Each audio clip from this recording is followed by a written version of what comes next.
wow, that brings me into the highest vibration and just lit from within. So much beauty in that inner temple experience, just so much light. And I'm so grateful. So, wow, I guess I feel like quite a world bridger. And I'll say this about my journey, that I came in remembering that I came from the light of source, the infinite source. And my name was Sunshine as a little hippie child. And I was full of joy in the garden. Of course, my name Eden in the garden. My dad was this avid gardener and a carpenter, and had a simple, good beginning. My mom introduced me to yoga as a young person and these incredible books. And I had this sense there's so much more to life than just this, what do you do for a living? And, our identities that we think we are. And then, like many of us who are so innocent and open and beautiful as children, I got swept into identity as a teen when I was scouted to become a model at 15. And I went from a kind of just very hippie kid, early beginning, to then being in rooms full of people staring at me with bright lights and being kind of pedestalized for physical beauty. And all this attention on a very young person. I would like to say, oh, it didn't affect me, I was so pure. And that is not true. I think there was a part of me that was very attracted to glamour, that wanted to know, that was fascinated by riches and glamour. And even though I still read spiritual books and chanted and did yoga and meditated, I was off into the glamour world, where after many years of international modeling, married a very wealthy Italian playboy, and it was partying and jet set lifestyle for me. And towards the end of that time of my life, I was very split. There was this very big gap around 28 years old at my Saturn return. I had what I now understand to be a Kundalini awakening. And it happened in such a dramatic way. I was still practicing Kriya Yoga, Hatha Yoga, and meditating, but then in a breakup of a very unhappy, unhealthy relationship. And I found myself, it looked to others like I was dosed with mega hits of acid. It was like hallucinating and burning up for 3 days, actually 3 nights and 4 days of no sleep, no eating, and not even drinking water. There wasn't a thought, I don't want to live because I'm so unhappy. There was just this heat and energy, and a part of me that didn't want to play the game anymore, didn't want to be in the glamour world anymore, didn't want to keep up the pretense. And that split happened. I had gotten a record deal. It was a time where I had a small child, and I wanted nothing. I didn't want material things. I had no sense of attachment in that state of being, which is a very beautiful thing and very disturbing at the same time for all the beings around me. So that dark night of the soul catapulted me back into a very simple life, a simpler life, where it was, again, just daily practices. And what can I actually do here that isn't about just me shaking my little tushy on MTV or being on the cover of a magazine? By all worldly standards, it looked like I'd kind of won the game. And then I lost that center and that peace and that part of me that had been so aligned and so pure, and it had to come back together. So I talk about that Saturn return, that Kundalini crisis or spiritual emergency, like the goddess Kali kind of got me right back into my center again after being very, very split. And the miracle now is that more than worldly accolades or material things, the joy that I find in life is in witnessing the beauty and the awakening of others, remembering who they truly are. That divine love that SanandaJi and ShekinahMa spoke of in their meditation in my work as a divine feminine mystery school teacher, I get to hold highly coherent spaces for beings to remember the preciousness of their innocent heart again and again. And it took me going down to the bottom of the well and coming back up with that remembrance for myself, and so much self-forgiveness, so much self-compassion to come back to center. And that's the miracle that I walk with now. It's like I've kind of played the full spectrum and I know now what's real. So thank you for hearing my story. I hope that that was the story you had hoped I shared tonight, Scott. Because you all really do embody living in a state of gratitude. And that is where the miracles come from. So it's kind of the message of the show tonight. I love that, Scott. I just wanted to say one thing about humility that really touched me, because I'm a yogic embodiment person. I like to think of the body as a reflection of consciousness, and often we see this position of humility as a really bowing down below or beneath, and the mistaking that we're less than in a way when we're humble. And I saw this image of someone arching back and their heart completely cracked open to the divine, like rays of love just coming in from the above. And it's that surrender that the TwinRay spoke of. And I think of that as an absolute humble opening to this greater love. And it's not about putting ourselves below anyone or anything else. It's about that availability and that heart opening that really guides us. Beautiful, beautiful. And I'm going to turn it over to my wonderful co-host Eden, who in turn is going to turn it over to the TwinRay.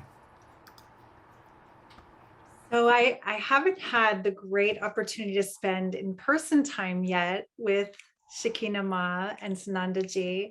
That being said, I know a little bit about them, and what I do know is so exceptional that I just wanted to share some things with our audience that might not know you very well yet.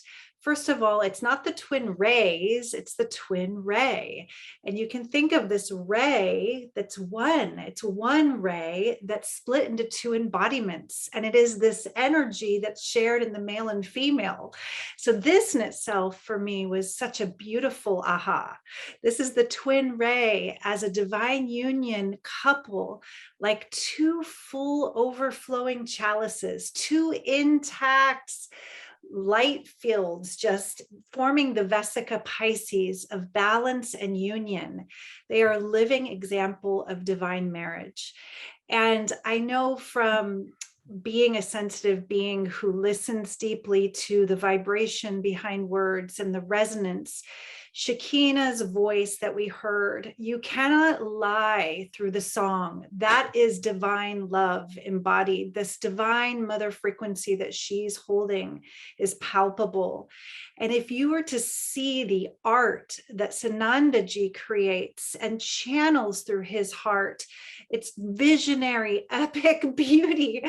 So I sure hope Scott shares some of your art one day too, SanandaJi, because he did share it with me, and it is just beyond beautiful. So this living embodiment of divine love, the TwinRay, is here at this time on earth for us, for our awakening, for us to see ourselves in their sacred mirror, to know ourselves as beloved and divine.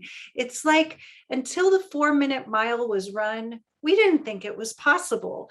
And now, as we have them here embodying this frequency, we know it is possible. And it is such a blessing. So thank you, beloveds, for being here on earth with us now. And I sure look forward to one day embracing you in the physical.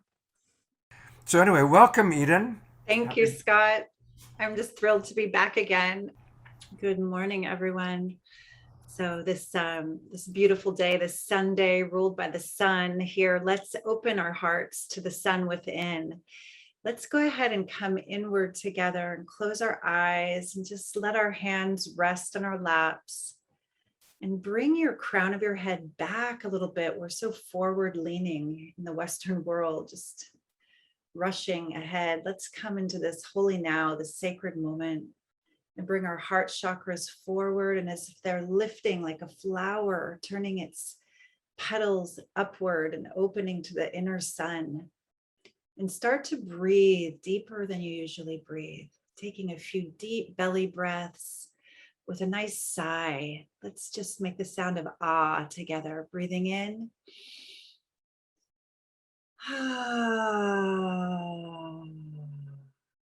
Relaxing, releasing tension. Again, deep, long ah.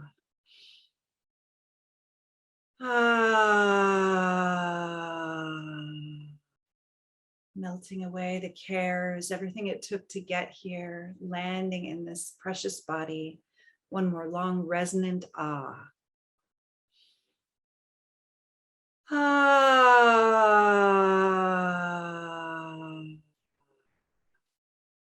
Beautiful. Now bringing your awareness, all your attention focused on the heart chakra. And if you bow your chin just a little bit, you can journey inward and downward deep into the sacred heart, finding all of your awareness traveling back to the back of the heart chakra. Deep breath there. And just melting any tension, any armor, any crystallization, any places that we've been overwhelmed in this 3D reality, in this safe and sacred space today together. Let us unfurl the wings of our heart, breathing and visualizing and releasing this softening, this opening from the back heart. And as you let the back heart open, you can lift the chin and the front heart again. And let your spine be soft, as if liquid light is pouring down your Sushumna, your central channel, breathing and receiving the blessings of the inner sun, the inner light. The sun is the heart. There's a powerful mantra that is called the sun heart mantra. And as you imagine your own heart emanating, as if this place inside of you, that place that can never be broken, never be tarnished, is also glowing and radiating brighter and brighter, feeling your connection to divinity. The sun heart mantra basically means no fear, no hate, no pain, no illusion befalls the one who has awakened the sun. The sun is the heart. The sun is the heart.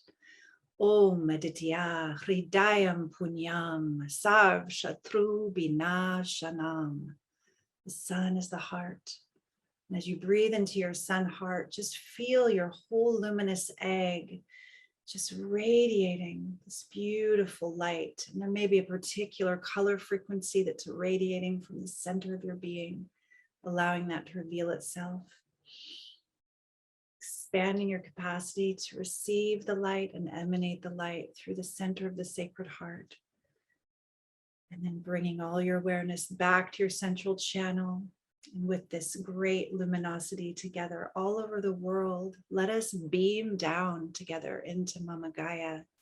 And imagining not a skinny little grounding cord, but a column of light as big and wide as your luminous egg, just beaming from the Most High, radiating down through all your chakras, down through your central channel, breathing and receiving this blessing as it moves through the heart, the solar plexus, the belly, down to the sacral chakra, to the root, through your hips and thighs, past your knees, lower legs, ankles, lighting up your feet. See yourself fully illuminated and then beaming down through what you're sitting on, the floor, the building, the foundation, right into Mama Gaia, Terra, Earth. And we all beam down together. I like to think of us like luminous acupuncture needles giving Gaia an attunement for all beings, for the one heart. See this beam of light just penetrating easily down into her heart. And then feel all of our hearts connected there. And feel this great support, just nourishing and flooding back up that column of light for your precious life. as you lift your hands of light into the namaste prayer at your heart. Thank you, thank you, thank you. Feeling your gratitude, increasing your joy level. And I bow to you. Namaste, beloveds. Namaste. Let's just stay with that for a moment. Thank you.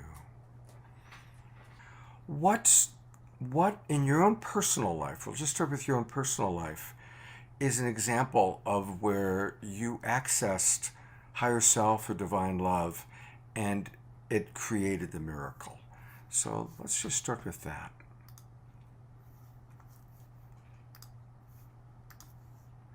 Such a beautiful question.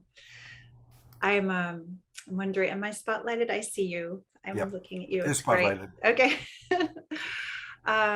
This question is so powerful because I live more and more into a state of service and unconditional love and offering these experiences for other beings to tap into their own self-love and higher frequency. And I recognize that the miracle for me is in the choosing to step out of a life that was once much more egoic, much more about glamour and what I could get from the world.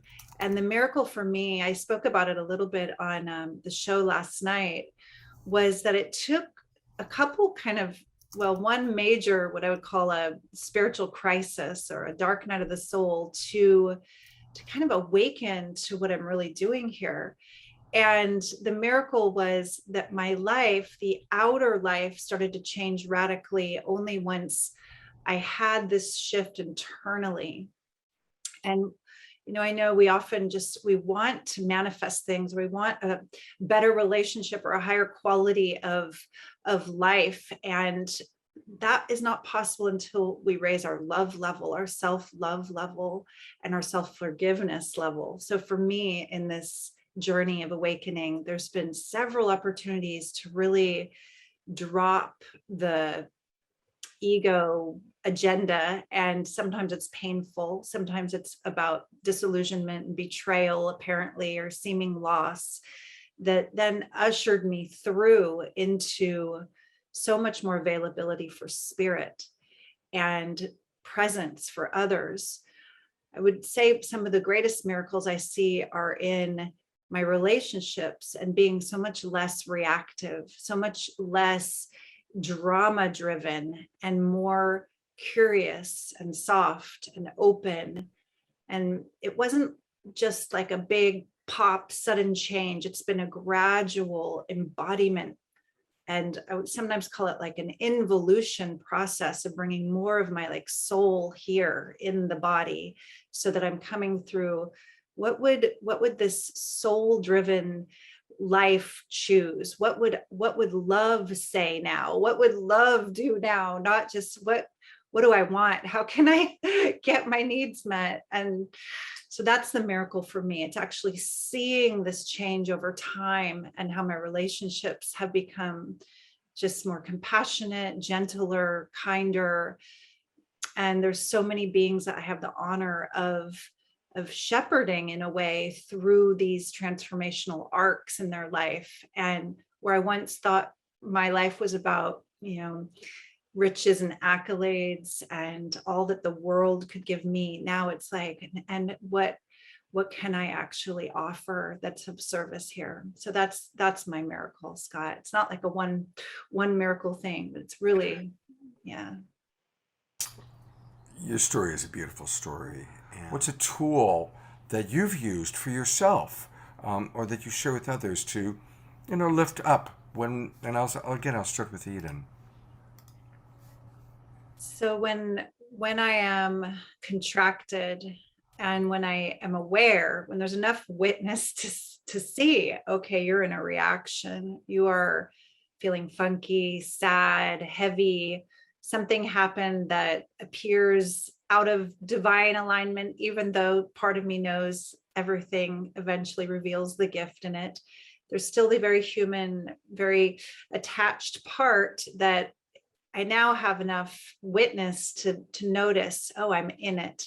And I think that's the first step, is to actually kind of attend to yourself instead of reaching for something to avoid, deny, distract, use addictive habits to suppress and deny the feelings.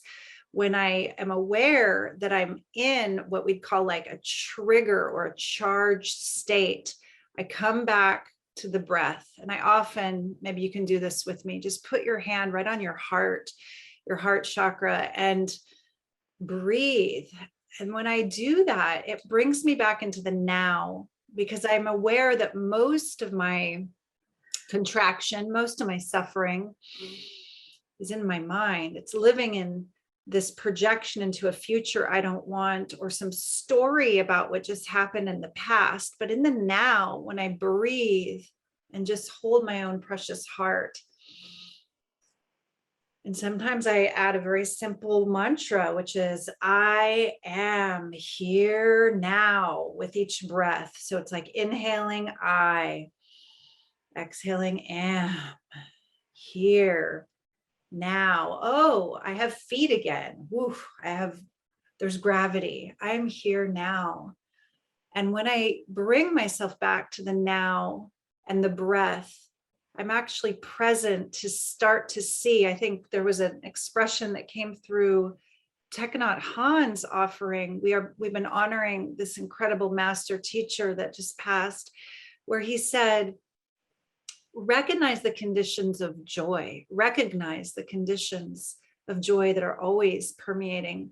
But when I'm not here in my body, I can't recognize how blessed I am, how much beauty surrounds me, how much abundance, and what's there to be grateful for. So it's about getting back into the body, into the breath, and grounding in the moment. And sometimes I'll tell you, I have a dear friend who's a neuroscientist and mindfulness teacher, and she said, do you know emotions actually only last between 30 to 90 seconds? An emotional arc of that kind of like chemical release, that charge. It's the mind and the stories that we tell ourselves on loop that reactivate those, what we call negative emotional states or heavy, dense states. So if we can bring our mind back to our heart, give our minds to our hearts by coming down and into the breath and the heart, it's like, oh, that feeling's actually dissipated. I'm interrupting that storyline and I'm here now again. So this is my invitation and offering for all of you to start to track and listen to that. I'm not breathing. Oh my God, I am contracted. I'm running a story of blame or fear or whatever it is, and just come back, come back. It's almost like, I've got you, precious one. You're okay. Self-compassion in that, recognizing. And then there's choice again.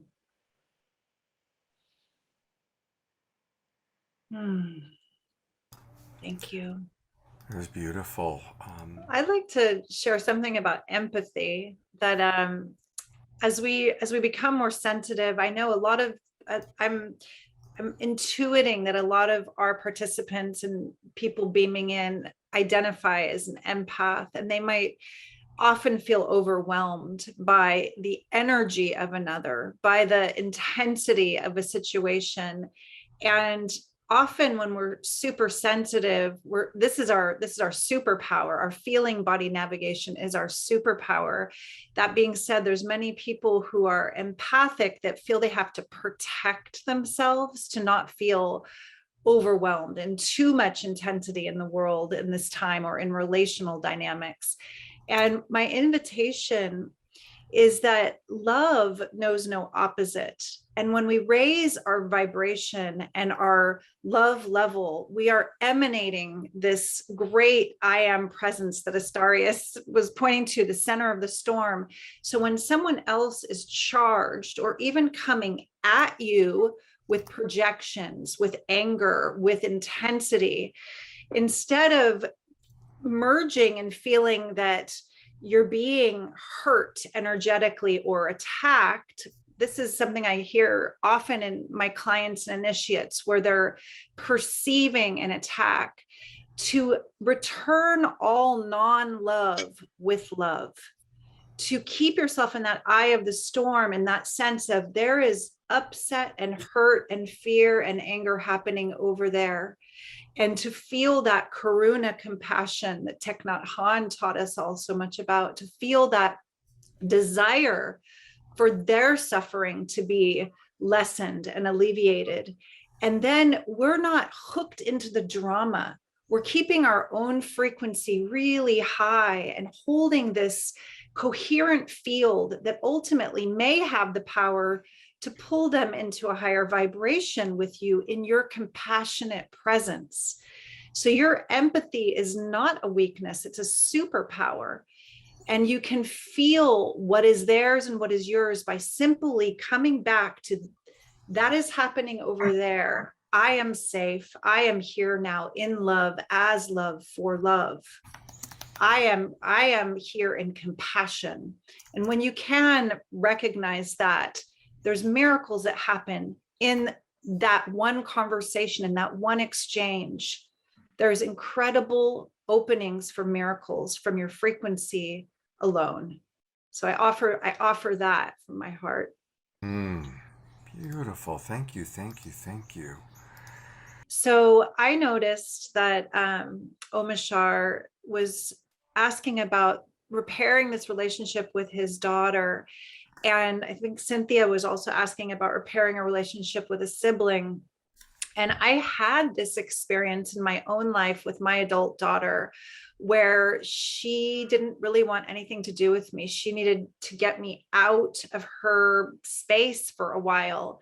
And my human self, as Scott likes to distinguish between our more like higher self and our animal self, my ego mind was trying to figure out how to get back into a feeling of closeness for myself, what I needed from her to reflect, I'm a good mom, aren't I? How do I clean this up? What can I do?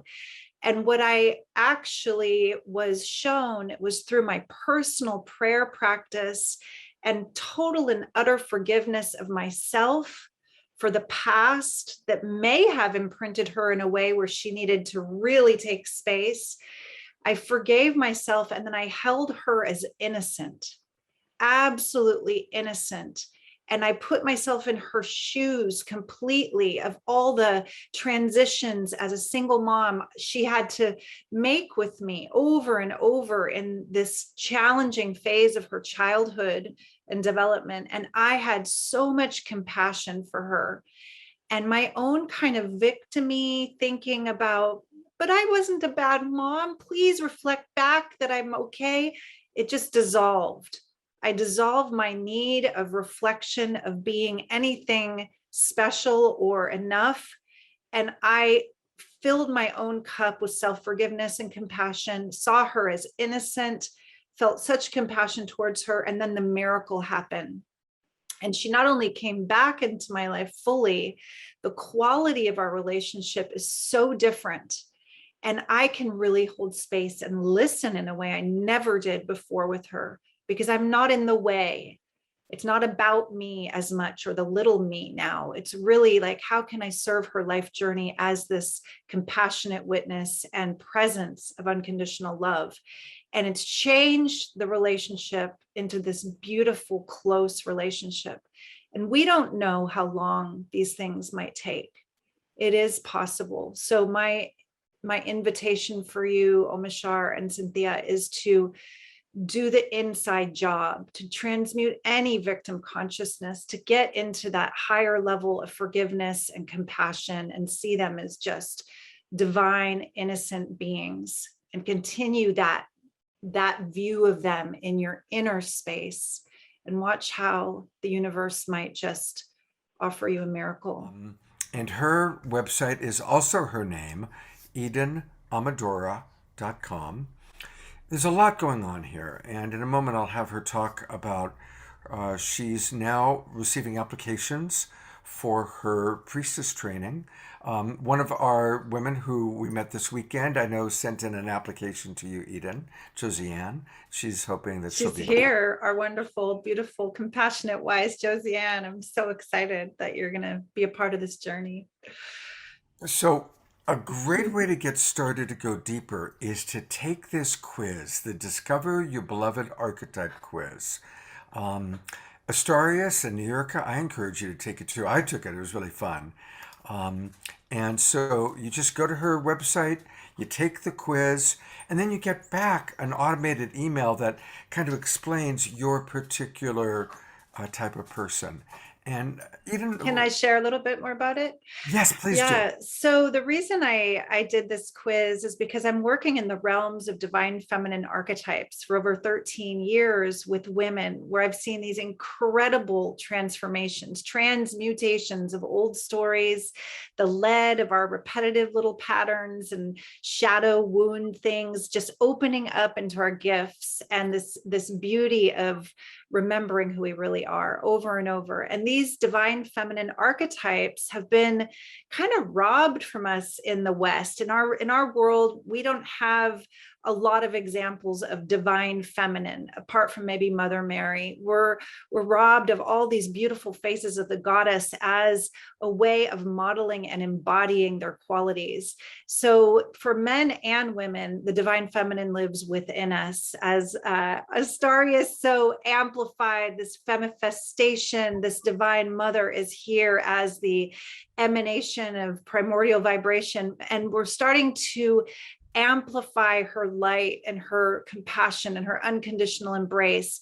And when you take this quiz, you're going to have answers that might surprise you around what your gifts and passionate proclivities are naturally, how you love, how divine love works through that fractal, that snowflake you are.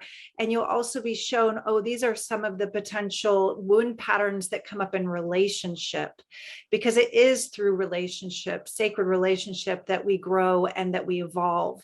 So the beloved archetype quiz is just a tool for you. There's so much value on the other side of it. There's poetry, there's songs, there's even the opportunity to come a little bit deeper and learn more about your gifts and transmute your shadows. So that's from my heart to yours as a free offering, that you will learn a little bit more about these divine feminine archetypes.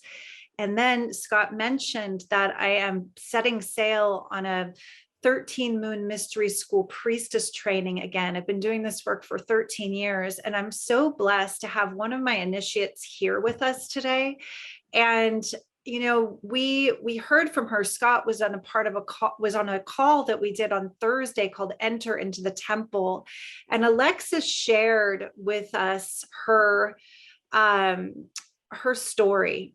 And I just want to invite you, Alexis, into this group, even though we're at our 11th hour here, because I felt like the miracle of divine love, which is what the show is about, really has touched your life through this divine feminine unconditional embrace. And I've seen such a radical transformation in your perception and your view of yourself and life. And I don't know if there's anything in brief you could quintessentialize and share that comes from your heart.